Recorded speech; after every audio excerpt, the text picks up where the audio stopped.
You know what? Akala ko dati, pag nag-immigrate ka dito sa USA, okay na. Tapos na. Greener pasture na. Pero hindi pala. Kung ito rin yung mali mong akala, panoorin mo tong video na to. Isa akong medical representative sa Pilipinas.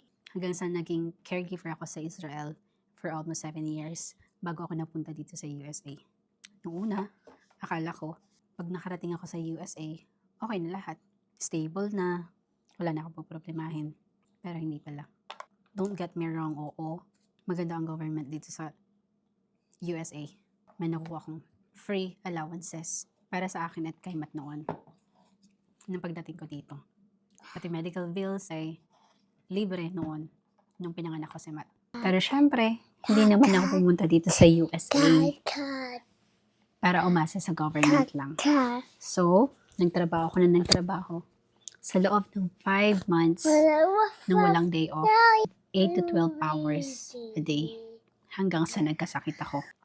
So, I was in a 2 months sick leave before. No work, no pay. At may mga bills pa ako na kailangan kong bayaran. Yung gamot na kailangan kong bilhin. At higit sa lahat, meron akong infant that time. So, naisip ko na lang paano ako makakasurvive nito sa loob ng 2 buwan na wala akong sasahurin. So, I pray to God na sana magkaroon ako ng extra income.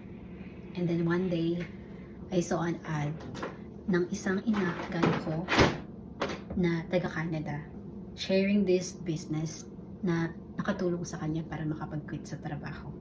And by the way, ang asawa niya ay isang engineer din sa Canada. So, na-curious ako. So, I messaged her and asked her about the business. And of course, I did my due diligence too. I searched about this business before I started. Fast forward, now, I'm earning 4 figures. 4 figures just this month na equivalent for my 2 months salary as a CNA. And you know what? Last Monday lang, I received a 12 checks sa aking mailbox. This income is equivalent to my 1 month salary as a CNA.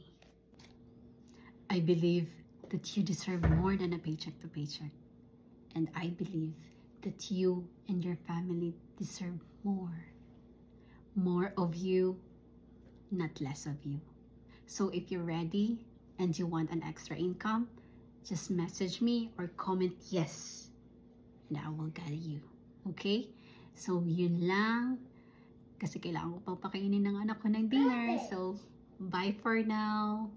See you and thank you. Bye-bye.